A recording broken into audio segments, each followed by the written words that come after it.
నిజ నిర్ధారణకు అంతిమ నిర్ణయం డిఎన్ఏ టెస్ట్. ఉన్నది ఉన్నట్లుగా వాస్తవాలను శోధించి వివరించే మన డిఎన్ఏ టీవీ, మన రాష్ట్రం, మన ఛానల్.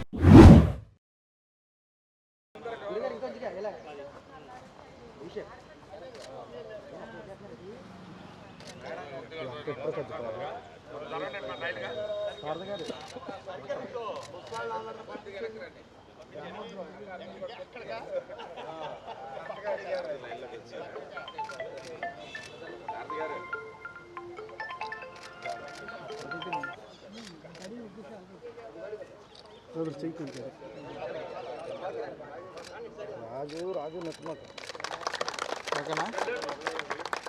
स्वतंत्र भारत की बोलो, स्वतंत्र भारत की बोलो, स्वतंत्र भारत की भारत माता की जय, भारत माता की जय, भारत माता की जय.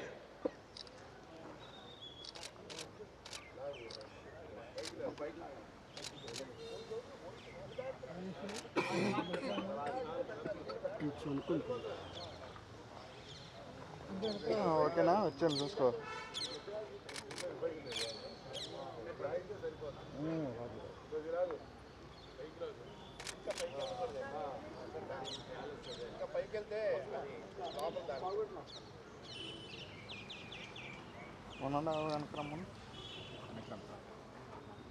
నువ్వా అవతలకి అయింది నేను చెప్తా.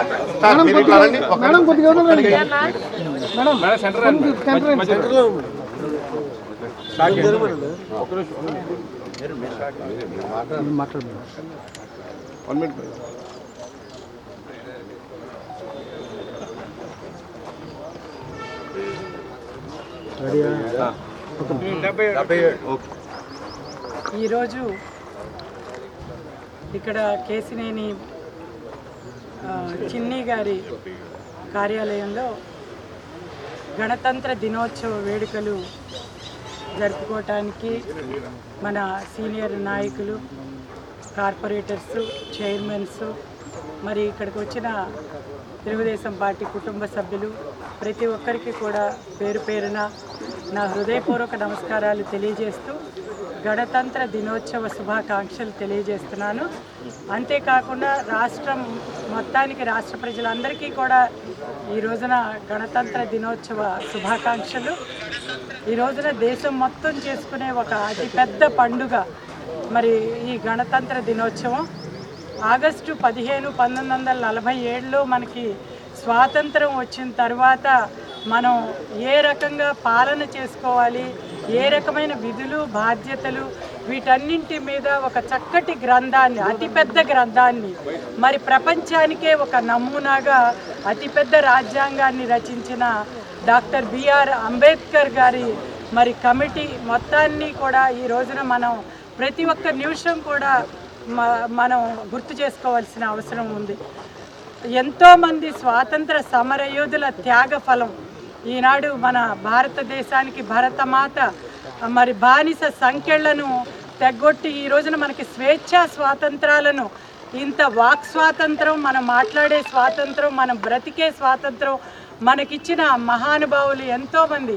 మహాత్మా గాంధీజీ, జవహర్లాల్ నెహ్రూ, సర్దార్ వల్లభాయ్ పటేల్, భగత్ సింగ్, అల్లూరి సీతారామరాజు, ఇలా సరోజినీ ఎంతోమంది. మరి ఈ రోజున పేరు పేరున మనం ప్రతి ఒక్కరిని కూడా ఈ రోజున మనం పూజించుకోవాల్సిన అవసరం ఉంది.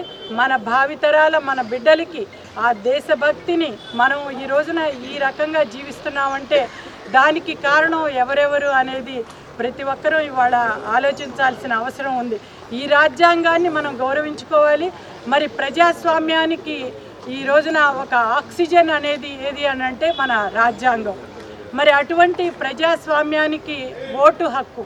మరి నిన్ననే మనం జాతీయ ఓటు దినోత్సవాన్ని కూడా జరుపుకున్నాం. ఆ ఓటు ద్వారా మనకు కావలసిన నాయకుల్ని మనం ఎన్నుకోవటం, మన ప్రభుత్వాన్ని అధికారంలోకి తీసుకురావాల్సిన అవసరం ఉంది. మనందరం కూడా చూసాం గత ప్రభుత్వంలో స్థానిక ఎన్నికల్లో ఆ రోజున మన క్యాండిడేట్స్ ఆ బీఫామ్ తెచ్చుకోవడానికి వెళ్ళినప్పుడు కూడా వాళ్ళ మీద ఏ రకమైన దౌర్జన్యాలని చేశారు. మరి ఆ రోజున ప్రజలు ఉవ్వెత్తున లేచి ఇంత పెద్ద ఘన విజయాన్ని ఈ మహాకూటమికి, మరి తెలుగుదేశం, జనసేన, బీజేపీ కూటమికి ఏ రకంగా తమ ప్రజాస్వామ్య విలువల్ని ఈ రోజున చూపించి ఈ ప్రభుత్వాన్ని అధికారంలోకి తీసుకొచ్చారో కూడా మనందరం కూడా చూసాం. కాబట్టి ప్రతి ఒక్కరం కూడా విలువల్ని పాటించాలి. మన హక్కులు ఏదైతే ఉన్నాయో మన ప్రజలు, ప్రతి ఒక్క పౌరుడికి కూడా తన హక్కులు ఎలా తెలుసో తన బాధ్యతను కూడా తెలుసుకోవాల్సిన అవసరం ఉంది.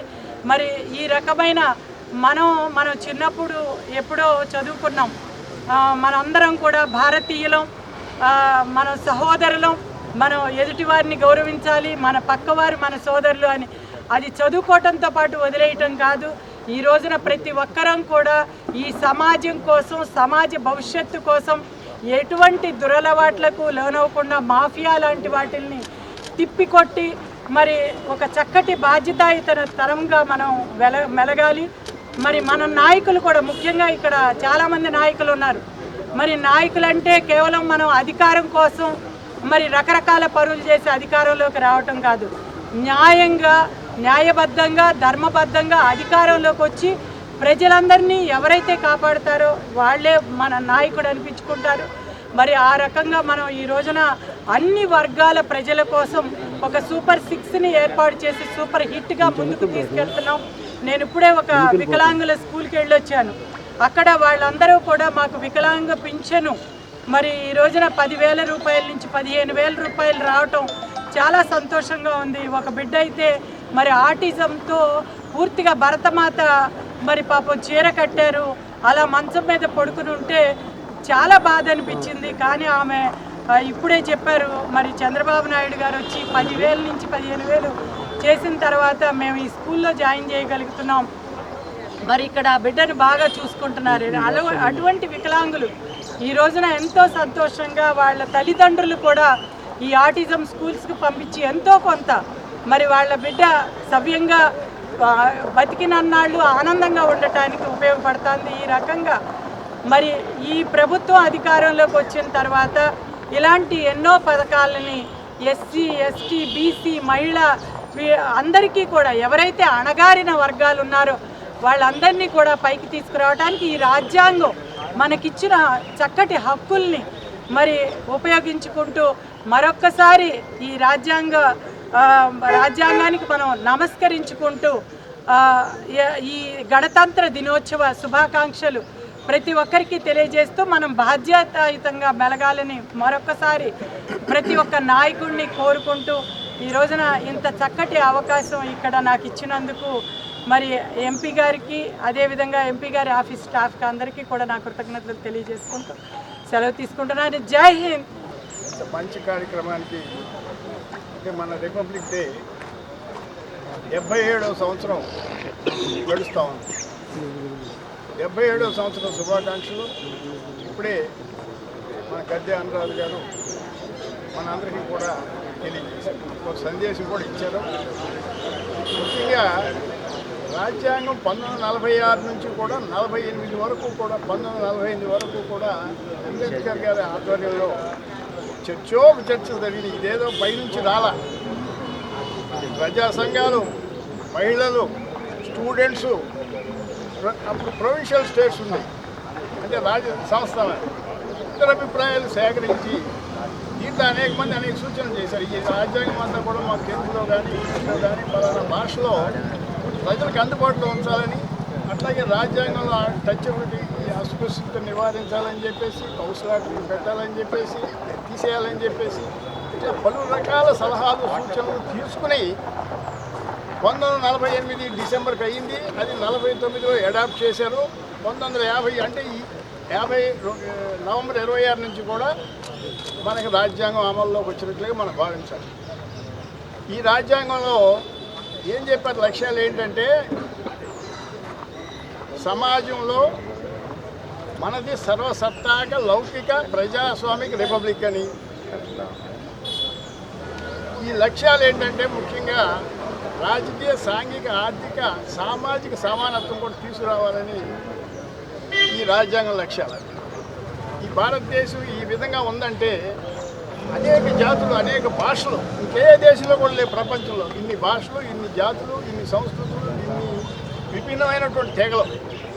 ఇలాంటి వారందరినీ కూడబెట్టి అందరి హక్కుల్ని భద్రపరిచే విధంగా, ఎవరు కూడా నిర్లక్ష్యానికి అనాదరణకి గురైనట్లుగా భావించకుండా ఈ రాజ్యాంగాన్ని అందరికీ అందుబాటులో ఉండే విధంగా పౌర హక్కులు నిర్దేశిస్తూ కొన్ని డైరెక్టివ్ ప్రిన్సిపల్స్ కూడా మనకి ఇచ్చి ఆ విధంగా రాజ్యాంగాన్ని రూపకల్పన చేసినటువంటి అంబేద్కర్ గారు చాలా గొప్పవారు. ఆ రాజ్యాంగాన్ని అమలు చేసుకుంటూ మనం వెళ్తా ఉన్నాం. ముఖ్యంగా ఈ రోజున ప్రపంచం భారతదేశాన్ని వేధిస్తున్న సమస్య ఏంటంటే ఆర్థిక అసమానత. 2026 వరల్డ్ ఇన్ఈక్వాలిటీ ల్యాబ్ ఏం చెప్పిందంటే భారతదేశంలో ఆర్థిక అసమానతలు బాగా పెరుగుతూ ఉన్న దేశం భారతదేశం ఫస్ట్ ర్యాంక్లో ఉందని చెప్తున్నారు ప్రపంచంలో. అంటే మన దేశం సంపద సృష్టిస్తూ ఉంది. ఈ సంపద అంటే ఎక్కడికి వెళ్తాండి? మోడీ గారు కానీ మనందరూ చెప్పేది ఏంటంటే మనం జపాన్తోనో, అమెరికాతోనో, చైనాతోనో పోల్చుకుంటాం. కానీ పర్ క్యాపిటల్ ఇన్కమ్ లేకపోతే పర్ క్యాపిటల్ జీడిపి తీసుకుంటే మనం చాలా దారుణమైన స్థితిలో ఉన్నాం. ఇండస్ వ్యాలీ రిపోర్ట్ ఏం చెప్పిందంటే ఇండియాని 3 విభాగాలుగా విభజించాలి. ఒక 10% జనాభా దగ్గర అంటే సూపర్ రిచ్ దగ్గర $15,000 ఉన్నాయి. $15,000 అంటే 15 లక్షల సంపద అంటే రోజుకు వాళ్ళు సంపాదించేది. ఇంకొక 20% అంటే ఈ ప్రజల్లో 20% మూడు భాగాలుగా చేయమన్నాడు ఆయన ఇండస్ వ్యాలీ రిపోర్ట్లో భారతదేశాన్ని. రెండో భాగంలో 20% వాళ్ళ దగ్గర కేవలం $3,000 సంపద వాళ్ళకి పర్ క్యాపిటల్ ఇన్కమ్. ఇక కింద డౌన్ 70% ప్రజల యొక్క పర్ క్యాపిటల్ ఇన్కమ్ ఎంతో తెలుసా మీకు? ఓన్లీ కేవలం $1,000 అంటే $90,000.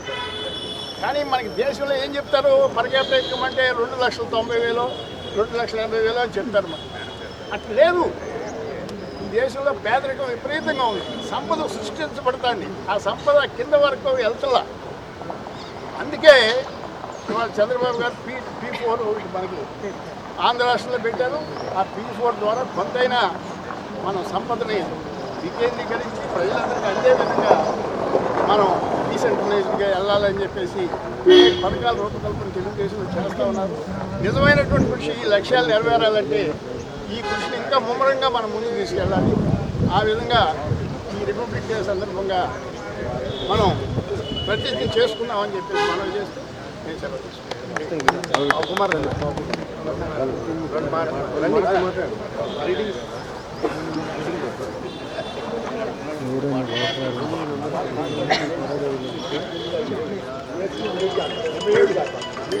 డెబ్బై